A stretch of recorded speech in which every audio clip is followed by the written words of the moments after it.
Good morning. Today I'm going to show you how I milk my cows with the vintage Surge bucket milker and how I also milk multiple cows with it. My name is Mackenzie and you are watching Little Farm Folk.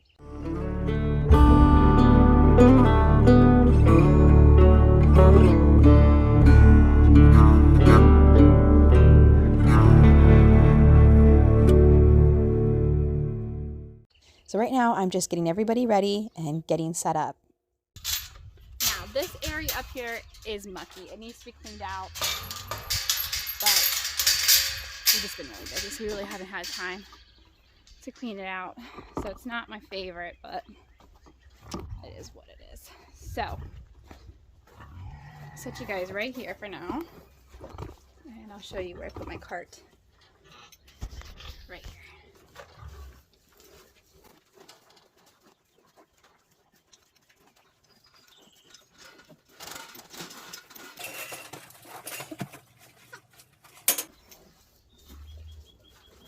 So when I get ready to milk, I do all my dirty stuff first, which is putting the belt on their back, feeding everyone, getting them in the stanchion, hooking up my milker, and then I try to do from dirty to clean, because in a minute I'm going to be washing my hands when I'm doing the udder prep, and then after that I want to keep my hands really clean. Some people wear gloves, but I don't. All of our cows are on grain. I know a lot of homesteaders are really pro grass-fed. But my cows are very big cows. They came from dairies. There's Annabelle. She's a Guernsey, and Guernseys are known particularly for their fat, or their protein and their fat in their milk, which is excellent for cheese making. So I'm really looking forward to trying that this year with them. We don't do organic. We don't do non-GMO. It's conventional. The reason is it's what I can source. It's what I can source locally and do within my capabilities of having 4 kids in tow, along with running a farm and homeschooling and all the things that I do. So this is what works for our family. If you want to do better, go ahead. But this is what works for us, and I don't think there's any shame in conventional feed. I'm not here to shame you. So, okay. So what I'm going to do is plug in my pump. Hopefully you can see okay with the sun. Here's a cord. Keep an extension cord right here.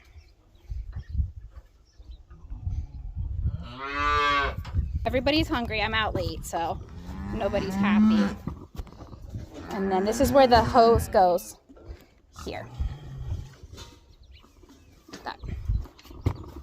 Because of the type of bucket milker it is, it has a belt that goes around their back and under their waist, and it suspends the bucket under their stomach. I actually really like this because if they kick it or one of the inflations fall off, it doesn't fall on the ground. It literally just swings like a pendulum underneath them. There's been times that I've accidentally forgotten to close up the stanchion and they've backed out and they've walked around with the milker still attached to them, and I coaxed them back in real quick and hooked them back up and we were good to go. Okay, so underneath here there's the metal bar. You can see she's ready. She's starting to have a letdown. Oh. And then it just goes through these metal grommets here. I have found that like 3 seems to be the happy number for our size cows. And there's a little bit of a hook there. That's where the milker is going to suspend. Now I'm going to go ahead and do my teat prep. So I'm going to get my bucket.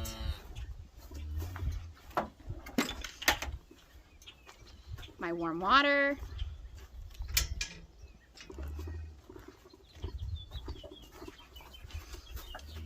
and my trash bucket in case I need my trash bucket. I get all of these food grade buckets for free from our local grocery store. It's like the best. So they come from the bakery. Ask your local bakery. Minus, no, you're not getting out.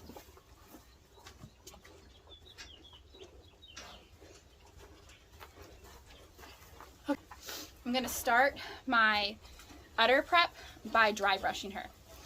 Because I have them locked out at night and they're on pasture, they're actually not as dirty, which is great. If they're really dirty, really caked on, I'll use the curry comb to get the real thick chunks off, and then I'll dry brush, but she's looking really great, so I'm just going to dry brush today. And the whole point of dry brushing is I'm getting the dust, the hairs, the dander, the flakes off before I clean.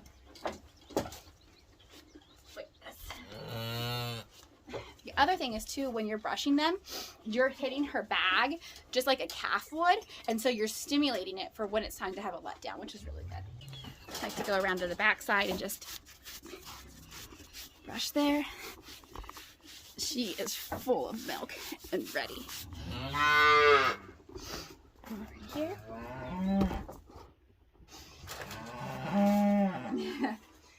Mia's the one that just calved, and I have her baby lion is locked up, and she's just dying to get to him right now. But you have to wait just a little bit. That's good enough. The other reason I like the bucket milker better is everything's just like enclosed, so you just have less chances of like dander and hair getting into your milk. Like my strainer, when I strain, there's hardly ever a hair in there, or a speck of dirt, which is great. So now I'm going to take my clean rags, and I use 1 clean rag per teat, and I'm just going to wash like this. Wash downward. And then I'm going to check the orifice right here on the teat to double check that there's no dirt inside of it. Sometimes that can happen. Unless her whole udder is really dirty, I don't wash the whole udder. The reason is if you're constantly washing that whole udder, you're now having dirty water go from the udder up here and drain down into the teat area, and that's going to infect your milk. So I try to keep her as dry as possible and just do the areas. So I'm willing to use it. If you're not, that's fine. So then what I do is take a clean paper towel per teat, and I go down like this, and then I just dab off the bottom.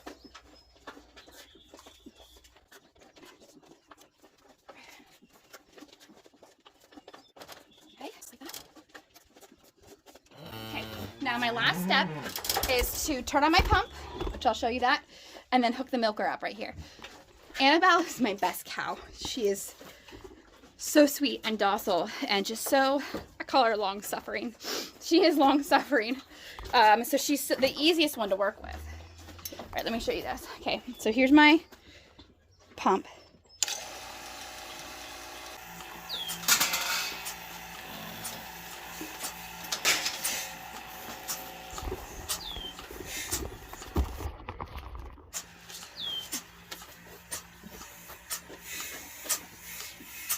So here is my milker, here's the bar, and I just, let me show you guys.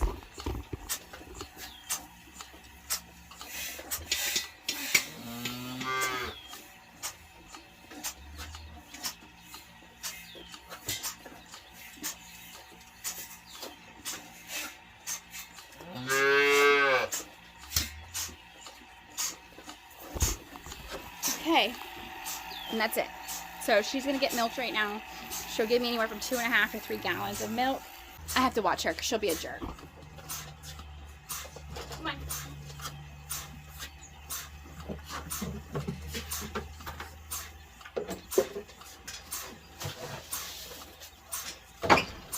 Gary.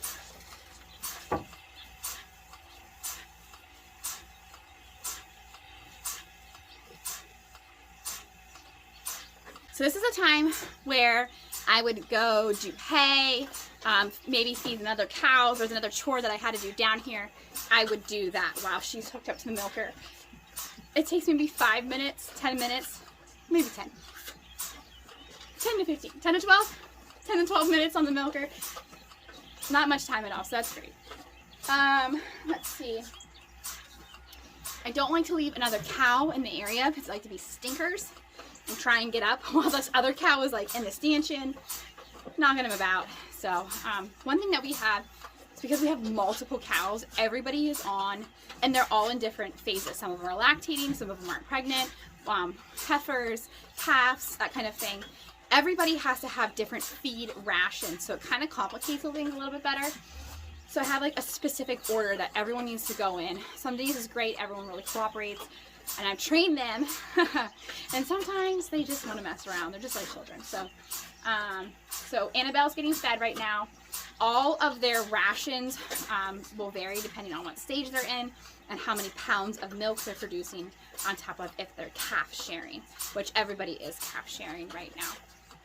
Like I said, I do give grain. Annabelle in particular is still skinny as all get out. She's actually looking better. She did great, plumped her up, pulled back a little bit to see what I could do, and she started dropping weight again. So she is back on corn again, because corn is very good for calories and for weight gain. Alfalfa is great for milk, and same with beet pulp. And then you just have to be careful how much grain they're getting to the ratio of how much hay they're getting, because it could disrupt the fermentation process in their stomach and cause them to get bloat. So if you ever have any issues, especially trying to figure out what to give them, what type of ration, my biggest piece of advice is to find a large feed mill in your area. Like for us, Kalmbach is really big. For Pennsylvania, call them, because they have nutritionists on staff, and you can pay them to help you come up with a feed ration, and then give that feed ration to your local feed mill, and they'll help you feed your animals appropriately, you know, so everyone's getting the best diets they can, because when they start having nutritional issues, that's when they start having health issues. Isn't that interesting how that happens in cows? If you have nutritional issues, you're more susceptible to disease. Where else could that apply? Anyways, so she's hooked up right now, and I'm just gonna hang out. I'm not gonna do anything. I'm kind of tired. So you guys, in just a few minutes, when it's time to take her off.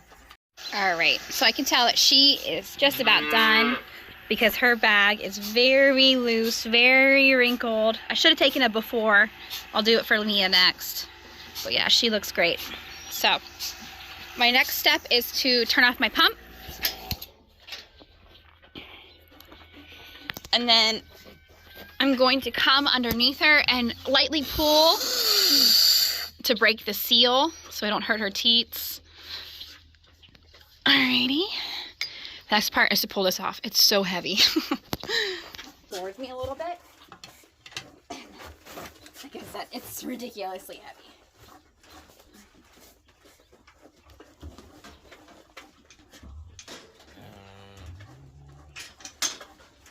So this is the part that I don't love, and I need to keep working on, because I don't like the process very much. But I'll show it to you guys.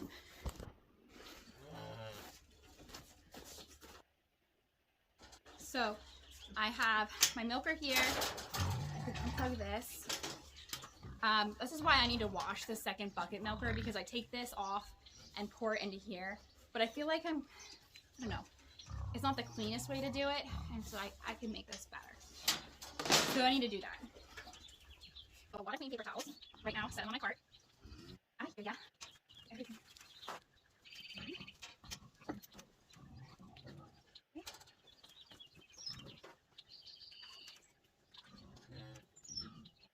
Just wash my hands in my warm water. I'm gonna take my lid off. I'm gonna set this on my paper towel so it's clean. Take my other lid off here. Put that so it's clean. I'm gonna dump this milk into here, because this is my A2A2 milk.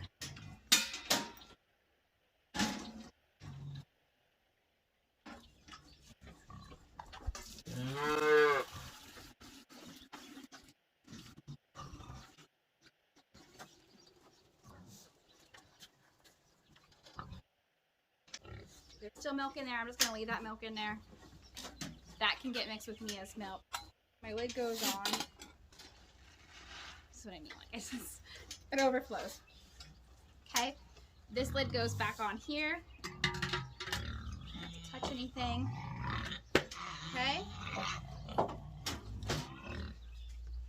Ready to go for the next cow. I'm going to get her out, take the belt off of her, get her out, get Mia in. She always takes forever though. Okay, Mia's in the stanchion. It is the same thing. She has her grain. The only thing I do differently with Mia is I use a Kant Kick Bar. She is a little kicky. This is 30 bucks off of Amazon, and I can link this too. If you have a little bit of a kicky cow or you don't trust her, it's worth it, 30 bucks. So It slides almost like under the armpit of her leg, and then it hooks over her backbone. So the only thing that I do differently for Mia is I'm just a little bit more cautious about what side I do her udder prep and where I attach the inflations on her. So here we go.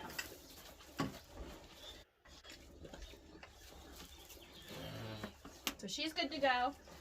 We're gonna go down and we're gonna dry brush. Something else I'm gonna do today is I'm gonna go ahead and do a CMT test. Just to see what the results are post antibiotics.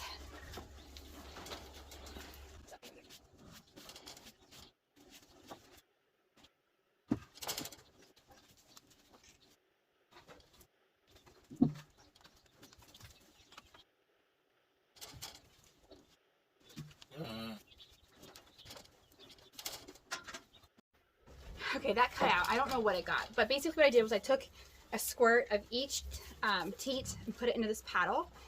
And then there is, you're not going to see it on the camera, but there is some marks in there for some measurements. I'm just going to dump it out till each one is about equal. I'm going to take my reagent and I'm going to dump it in as equal as you can eyeball it into each paddle cup. And then I have 10 seconds to swirl it. Okay, ready? 1, 2, 3, 4, 5, 6, 7, 8, 9, 10. Now the next thing I'm gonna do is I'm gonna watch it pour out and see if it flows very thinly, like a liquid, like it's doing now. All of them look really good. Then it's not, there's her somatic cell count, which is like her white blood cells, are really low, which means there's less risk of there being an infection. So this is called a CMT test. This is a California mastitis.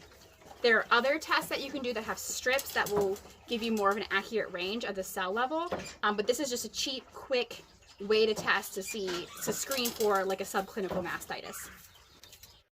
Mia is an extremely intelligent cow, and she knows how to pull her head out of the stanchion, to pull the cord.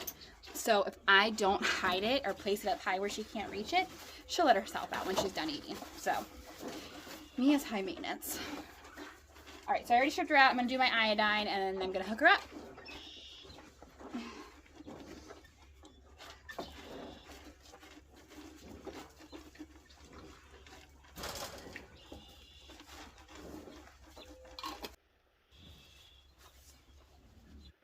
Mia also has 2 very long teeth in the front, 1 shorter teeth in the back, and an even shorter one in the way back. So there's basically a specific order that I have to put the inflations on her teats, or it will, or I'll lose suction.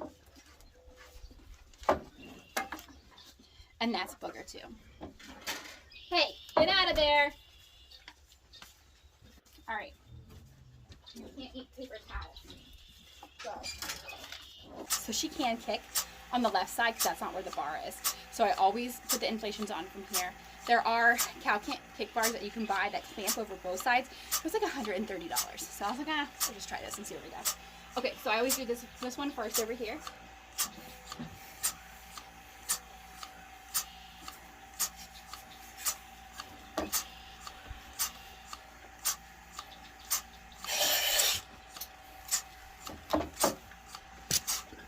Order that I do. This last little back one that has to stretch. All right, she's hooked up now. I'm excited because today I'm making cheese. So at this point, my last cow is on the milker. I'm gonna start to clean up all my stuff here. So pick up my trash, dump out my water, that kind of thing.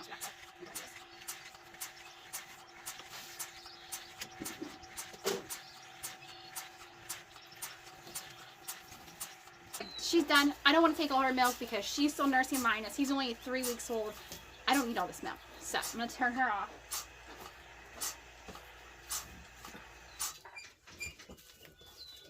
Again, I'm breaking the seal on the side with the Kant Kick Bar.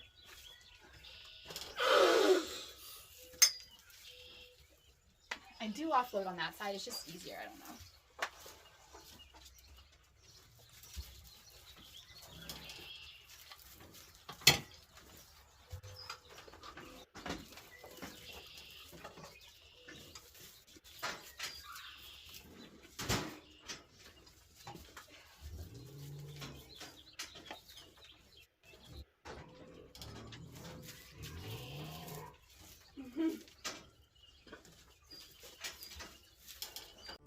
Thank you so much for watching along with me. I hope I was able to teach you something, and be sure to like and subscribe, and then come back for my next video where I'll show you the milk processing.